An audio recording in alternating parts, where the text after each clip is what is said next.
Penny? No, I didn't see that. In the chat thing, there's already a question. Okay. We'll save it for later, but it's there for you to Okay. think about. You are on the air. Excellent. So this is Yvonne DeVita from BlogPaws, and I want to welcome all of our viewers to the latest BlogPaws Live with one of my BFFs, Penny Santiavari. And Penny and I go way back to Blog Her. Penny, are you going to Blog Her this year? I am not going to blog her. I'm going to Romance Writers of America next week.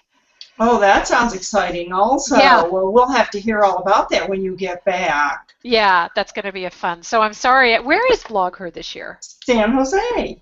Oh, San Jose. Yeah. So it's their 10th year anniversary, and I think they wanted to go back, to the place. But so today, Penny is from Author Marketing Experts, and she knows everything there is to know about marketing your book. She also knows about how to help you write and publish your book. So she's an all-around expert on the art of writing books. And it could be a novel, right? Or it could be a nonfiction. What titles do you work the most with? I know this is going to sound maybe sort of odd, but I really only work with books that I love. So they have to be, we've worked with both fiction and nonfiction. We do a lot more fiction now than we ever have because of some of the things that we're going to talk about today. Yeah. But I really have to love the book, and I have to feel like there's a market for it and that we can market it effectively because, as you know, there are 3,500 books published every day in the U.S. Yeah, I think people will be surprised at some of the stats you're going to share. And yeah. So I want to get moving on the real meat of the content because BlogPaws does have a good number of people who, if they're not already involved in getting a book published, they're at least thinking about it. And I want them to have a concrete foundation when they go into the concept of becoming an author. It's so much more than just putting pen to paper or fingers to keyboard. And some of the things that we're going to talk about today for the folks who are listening and watching are the things that you have to do on Amazon, because Amazon is the place to be if you are an author. And we're going to talk about keywords, we're going to talk about categories, we're going to talk about some strange thing called DRM, and for those who don't know, that's digital rights management. And Penny's going to tell us a story about some super fans and a new subscription service. And so that's a lot to cover in a half hour, and I really want to get moving. So do we want to start with the idea of keywords? If you have a book, what's important in the keyword category? Well, so think of Amazon as a search engine, and SEO Moz published an article on Amazon a couple weeks ago, and the guy who wrote it, and SEO Moz, for those of you who aren't familiar, is a great website to get all kinds of search engine marketing ideas, and some of it is rather complex, and sometimes I just go on that site and kind of geek out, but they have a lot of helpful tips on ranking in search, ranking on Google. And this one guy was doing an article on Amazon, and he said, really, as an author, you don't care about ranking on Google, you want to rank on Amazon. Oh, them's fighting words. Them's fighting words, right? So Amazon is a search engine. So if you start there, you really understand that keywords make a huge difference, because most of the time people aren't going to go to Amazon and pop into the search bar and type in pet mystery or pet book or something. They're going to be more specific. They're going to type in, they're going to type in new romance novel or something like that. So the first piece is the keywords. And the keywords that you find should go in the back end of your Amazon, on your Amazon page, which is where you actually list the book on Amazon. There's the place for your keywords, and you're allowed to have up to 7. Oh. They should go into your book description. And now Amazon is launching something new called themes. And themes are how Amazon is sort of subcategorizing books. And Amazon has rolled out themes for fiction, and they're getting ready to roll them out for nonfiction. And I can So show you you. would be in a, yeah, show us a little bit of what this is. I mean. Sure, absolutely. So, and this does get a little bit into the category discussion, but I just want you guys to see, and I'm going to share my screen here. And, okay, so tell me when you can see the screen. Now. Okay, so you see there is, you see where the arrow is. I don't know how well this is going to show up, but it shows romantic themes. So amnesia, which I think some of these are kind of funny. Amnesia, beaches, gambling, international love triangle. These are now, and I've called Amazon and I've talked to them about what they're doing with this, and what they said is that this is a way to sort of sub-categorize the books for ease of search to the consumer. So you are allowed, in the back end of Amazon, you are allowed 7 keyword strings. 1 or 2 of those should be these themes. They are currently have been rolled out under fiction, so this is the screenshot for romance, but you'll find them under most of the fiction titles, and you'll find them off to the left-hand side, right? Wow. Yeah. And you can pick 1 or 2 of those themes, and they should go in the back end with your keywords. And it absolutely does help to rank on, on Amazon. Well, so Penny, tell us a little bit more, though, quickly about the back end. What does that mean for those of the folks watching who don't know what you mean by that?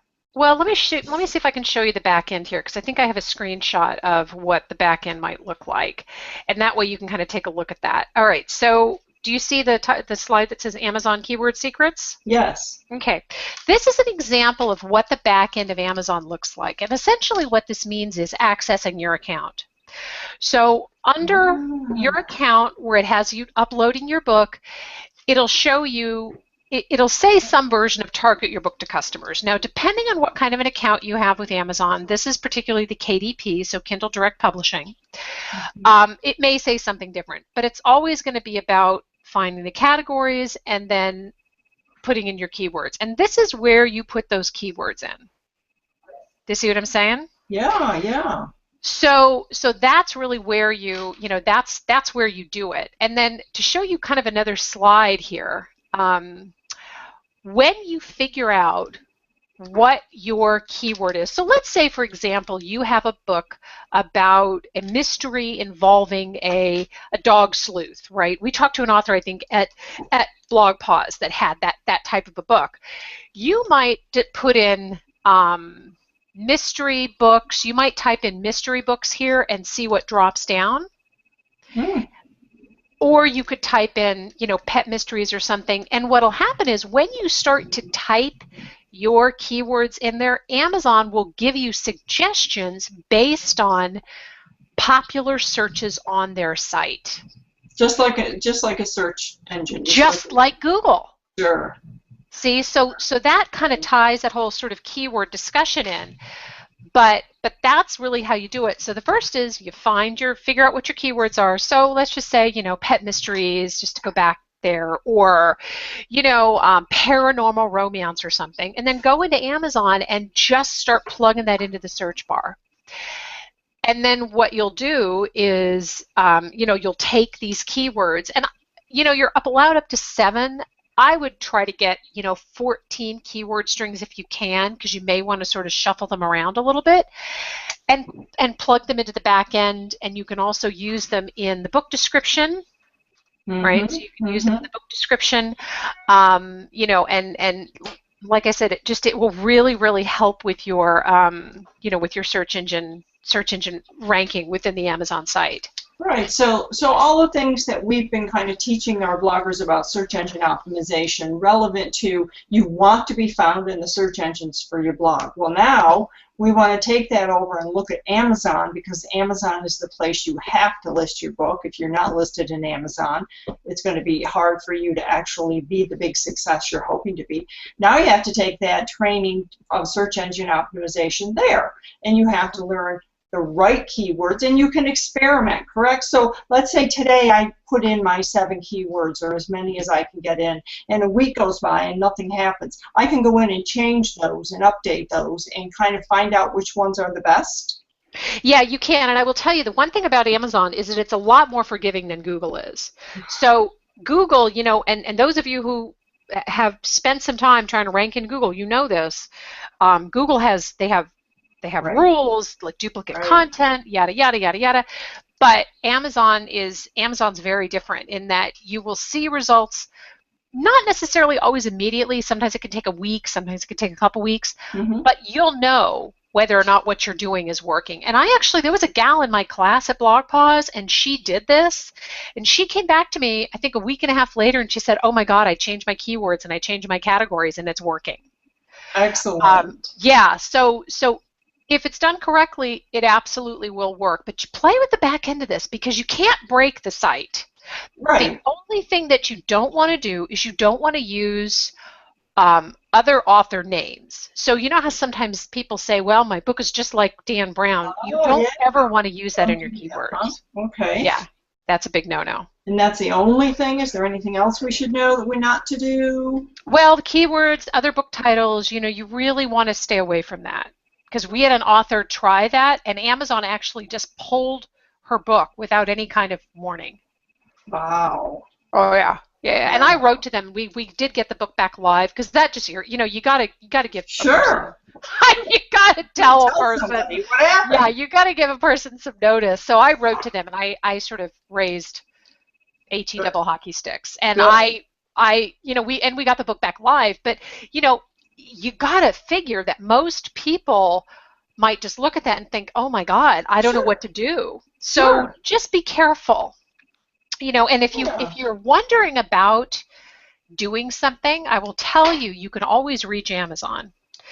Go through the Amazon Author Central page and hit the help button and have somebody call you and ask them.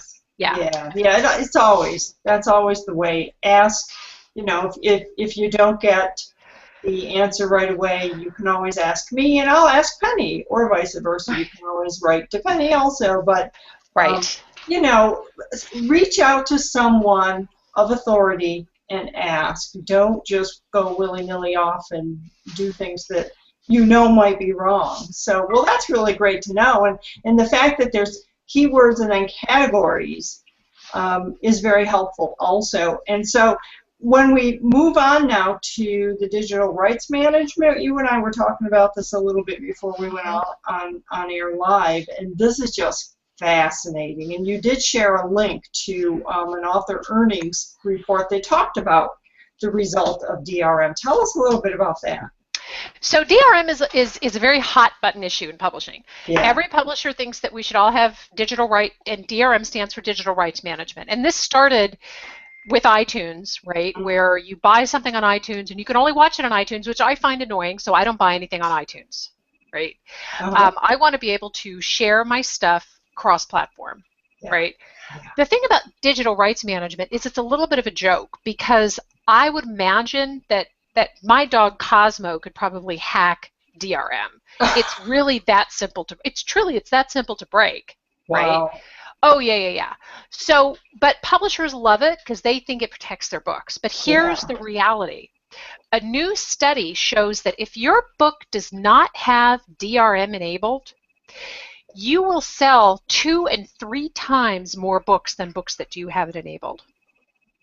Now, I tested this on the books that we've talked about before, and the publicist books that we've talked about, that we've been sort of running some testing stuff on. And we had one of the books had DRM enabled, and one did not. And the one that did not has sold 2 and 3 times more than the other ones that did. And I mean, that translates into author royalties. It translates into getting more attention. It just translates into it does. But here's the problem, though, guys. If you have a book that is already up on Amazon and you have the digital rights enabled, you can't change it. But what you can do is you can publish new editions of the book. So one of the things that we will do sometimes is we'll put maybe updated editions of the ebook up there, and then under those editions we won't enable the digital rights. So just, you take a look at the back end of your book. I would say probably most people have them enabled because we've been told digital rights is a good thing. Yeah. You gotta protect your digital rights. Michael Cater, the man who started Publishers Lunch, which is a major industry newsletter, said years ago that he would love to be Napstered, which means that he would, Napster, of course, for those of us who remember, was the music sharing service, right? So that, and I'm telling you, if somebody wanted to share my Red Hot book or my Amazon truckload book with 1,000 people, I'd be all over that. Because the flip side of this is that for authors who are nervous about putting their books into libraries, because they're like, well, but then there's a bunch of free books out there. Sure. For every one book that you have in a library, studies have shown that you actually sell 6 books. Yeah, I think people need to understand and accept. Right. The more you're out there, the more benefit you receive. And it does mean trying to keep track of what's happening out there and where you are. But really, Tom and I, back in our publishing days, used to tell everyone, they would get upset about having a blog and putting a chapter on the blog, and we'd be like, no, you want to do that. You want to get people interested in your work. So before we go on to some of the other things we're going to talk about, we have a few questions. So the first question came in from Amy Sojai, and she's talking about her complete book of puppy care, and launching August. It's the third book in her. She's launching the third book in her thriller series. So see, she's someone who's doing what you were just talking about, and basically she's thinking of first publishing a short, quick tips nonfiction and making a, I think, permalink free to help funnel readers to other cat dog titles. I'm assuming her cat dog titles, perhaps including interviews with her fictional behaviorist in the thriller, and introduce readers to the series. So are those kinds of things good ideas? They are. I was a little lost because she seems like she has a lot of pieces to what she's doing. Yeah.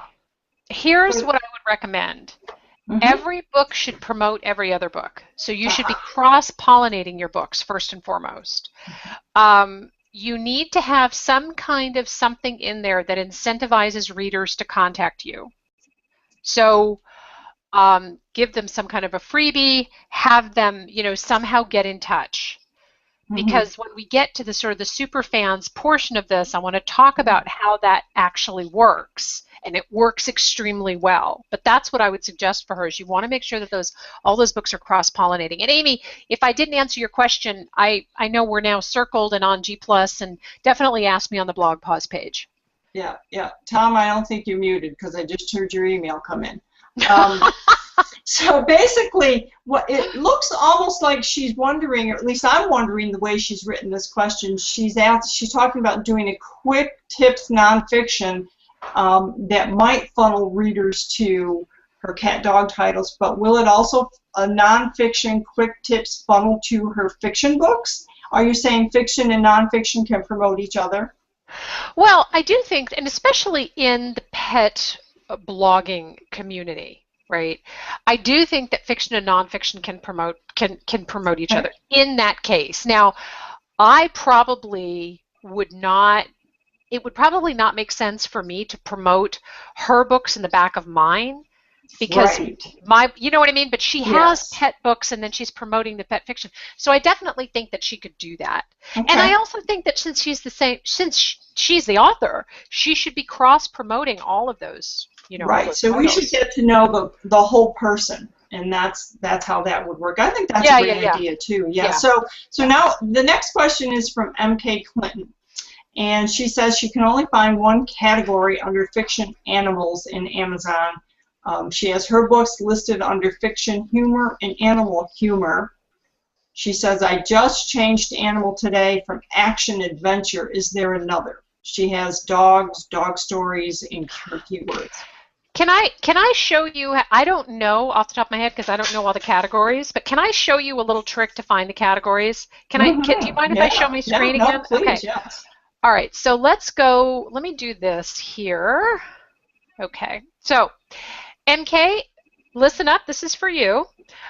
This is the category link. Now I will put this up on the BlogPaws page, so don't worry about writing it down because I know it's a little it's a little bit of a squirrely URL. But that link will take you to this page. Okay, so that link takes you to this page. This page takes you to all of the categories on Amazon. Every single category. Now, if you have a fiction, animal, humor, I would probably also look under straight humor books. I mean, I would put this under pets, but you're going to want to be careful because when you get into the pet segment, I don't know because I haven't dug down into there recently, but I think that you're probably going to find a lot of how-to pet things. So just be sort of careful with that. Now I want to show you the second way to find a category, and this is an interesting thing. The second way to find a category is to go to your Amazon page, highlight Kindle Store, and then click Go. Okay? And then what that will do is that will take you to, hold on one second. That takes you to another page. Where is it? Where is it? Here we go. That takes you to everything about Kindle, every single Kindle book. Oh. And from there, you can drop down and you may find different categories because when I did this, I found work-life balance. And by the way, Vaughn, if you know anybody that has work-life balance, this is stunning. Under business life, work-life balance only has 132 other titles in it, which is staggering considering there are 4 or 5 million books on Amazon and there are so many work-life balance books. But this category is hard to find because you have to know where to look. Wow. So, yeah. So just kind of keep that in mind. Again, you know, going here to this page and then going here will help you to find the right category. So I don't want to spend a ton of time on that, but the categories are important. It is, and so just very quickly, do you think Amazon is going to learn? And if so, you know, 500 of my pet bloggers were writing books and went on Amazon and started putting in specific keywords and asking for categories relevant to the pet industry. Do you think Amazon would say, oh, maybe we ought to have more categories for that? Yeah, that's a great question because they absolutely do add new categories all the time. Yeah, cool. Yeah, so, yeah. So another question, and then I really want to hear about both the subscription service, which is brand new, and your superfan story. But Lauren Darr wants to know if you recommend publishing directly with Amazon, whether print or Kindle, or using a company like Lightning Source. And she says, with Lightning Source, I can see you losing the ability to do things like change keywords. Okay, so I'm a control freak. Let's just start there. And yeah, and I don't know Lightning Source from good or bad. So let me just preface it by saying this. But all of my books I have somebody who converts them to Kindle. Okay. And if you ever need a recommendation, she's great. She just converts them to Kindle. She can also convert them to EPUB and whatnot. She converts them to Kindle, and I upload them through Amazon KDP myself. Now, this doesn't necessarily mean that you have to do KDP Select, which means that you were exclusively with Amazon. Okay. But you can publish your KDP. You get 70%. You can control them. You can do all sorts of fun things. Because let me tell you another little secret. If for some reason you cannot gain access to the print versions of your book, so let's say you published it through Lightning Source or something and you have no access to that back-end account, if you make changes to your ebook, it will pull that print book right with it. As long as they're paired up on Amazon, it'll pull that print book with it. So yeah, so you know, Lauren, we could talk with you also, Tom and I, because we know a little bit about Lightning Source and whatnot, but I think that's really good advice, Penny, and I think that what we're talking here about indie books and print on demand and things like that, it should be. You should have a platform that makes it easy for you to update and change. So always be thinking about that and about, your next book and how it's going to appear. So, Lauren, if we need to give you more information on that, let us know, and we can always help you with that question. So I want to move on quickly before we run out of time here, because this is fascinating, and I think we could go for a whole hour, but we don't have a whole hour today. So tell us about the subscription service before we get into the super fans.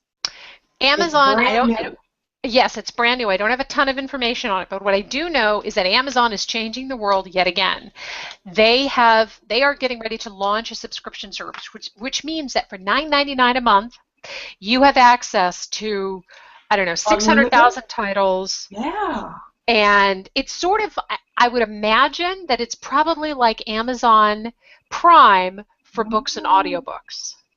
And you think you can literally, if it's $9.95 a month, any book you want? Any book you want. Now, here's the other thing. What I have found, and I have some emails into Amazon to try and figure out, and they're very close-lipped about this right now, so I don't imagine I'll get a ton of information until they launch it. Right. But I want to find out, first off, how you can get access to it. So as an author, how you can get your books included. And or how they make the decision on which books are part of the services that they're offering. What I do know is that they are going with small press and a lot of self-published authors initially. Yeah. Many of the big publishers are not included in the initial offering. Well, it's interesting in that author earnings that you shared the link to.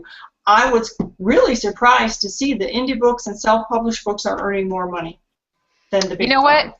Yeah, you know what? I'll tell you something. Indie books are just raking it in on Amazon. And I mean, you gotta, so when I say raking it in, I mean, you have to publish a good book, you have to have a good cover, and Yvonne, you're a publisher, you know what I'm talking about. Absolutely. Yeah, and you do have to do the work. You do have to, and we'll talk about the super fans in a second, which kind of dials into that. But the numbers. You have to understand that if you can be the best author in the whole wide world, you still need an editor. And you also need a proofreader. And how many times have I told people, no, your editor is not your proofreader. And you need a cover designer. And back in our publishing days, we would talk with authors like you, Penny, and we worked with the authors that we knew were going to be a partner with us and not try and just get this thing out that they were writing. So as a partner, if they thought they were going to create the cover design, we'd be like, no. You need a real cover design professional. And we had them in-house, of course. You could put a pretty picture on any cover. It does not make a cover of a book. So yes, if you're serious about your book, get an editor, get a proofreader, have a great cover design, talk to someone about the back cover copy. I mean, it all counts. So absolutely, in that subscription model, we'll have to talk further about that in another hangout. But one last question before we get into the super fans. Deborah Taylor French says, thanks for setting up this hangout. I think standing out in the dog or pet category is tough. She says, I write both nonfiction and dog leader mysteries for readers 8 to 12 years. Any tips for me to find both family teachers and readers who come under the term middle grade readers? Well, that's a tough question to answer without doing a lot of research. Yeah. However, middle grade, you can isolate your books on Amazon by age demographic, grade. At the back end of Amazon, they now let you put an age associated with your book, so that books that are age appropriate to searches people are doing will start to come up. But what I would suggest that you do is explore and experiment with some of the categories, because I understand that it's tough to rank for pets, but I will tell you, and not to challenge at all, but just to say that when I was doing some of the testing that I'm going to talk about under the Superfans piece, we went with the most cluttered category out there, and that's contemporary romance. So the stuff that I teach, that I'm talking about, has all been tested with a title that really from an unknown, self-published, first-time author, yada yada, in a category that everybody and their mother is publishing under, right? Because as you saw from that chart, romance is one of the top sellers on Amazon, but it's also the most cluttered. So I would challenge that, and I would say that maybe you need to look a little bit harder and find some of the, just keep clicking down to find some of those really narrow categories, because I do think that you can get some visibility. Pets are always a popular topic. Well, yeah, and I think this leads really well into the superfans. If you're going to tell me what I think you're going to tell me about creating superfans. Well, so this is part of why I love free, is that if free is used correctly, it can really lead and launch your book. So we did a free promo, a 2-day promo with a fiction book, the contemporary romance fiction book, and what happened is, I'm going to see if I have a picture of it so we can sort of pop it up here. So what happened with this is that we put a letter in. We put a letter in the back of the book that encouraged readers to contact the author. We said, we just want to hear from you. We'd like to get reviews, blah, blah, blah. We did the giveaway. We gave away 61,000 copies of the book in 2 days. Wow. In the past 6 weeks, the reviews from this book have gone from 20 to now this morning 191 in 6 weeks. These are all reader-generated reviews in an extremely tight market. Right. So, and within 48 hours, the author had 200 letters from readers, and the letters keep coming in. People loving the book, people wanting to participate in the blog, and all of this other stuff. So, when you talk about superfans, you have to build that community directly with the readers. So you use free, you put a letter in the back of the book, and you just invite them to write to you. You ask them for a review, put the link up to where the book is, in the back of the book, and encourage and engage with them. And now what we're also doing with this particular title is we created an exclusive reader buzz club. So if you write a review, good or bad, you automatically get book 3 for free. And book 3 is coming out like late September. So what you're doing is you're building this community one fan at a time. And it's been amazing, because ever since we did that promo, the book has been selling between 25 and 100 copies a day. A day. A day. And this is again, unknown author. This is not anybody with the following, and barely any followers on social media. And I don't mean social media is bad, because we all talk about how fabulous it is, but sometimes it's amazing what you can do with building the relationship. Building the relationships. Yeah. So basically, this person, it looks like we're going over a little, so we apologize, but we really don't want to leave people hanging. This is really vital information. If Penny can stay just a couple more minutes. Sure. So when we're talking about superfans, we're talking about marketing your book, or we're talking about PR. And I mean, when you're an author, you're the person who's selling the book. So please learn all these different avenues you have, and relationship building is at the top. It's really at the top. So a lot of different ways you can do that. Look at what you did, Penny. So of the books that were given away, you are now selling more than were given away. And so you put some big numbers out there, and I don't want people to get lost and, oh my God, how can I give away thousands of my book, or how does that work? In the end, not only are you creating superfans for that particular book, you're creating superfans for you, the author, because we expect you're going to write another book.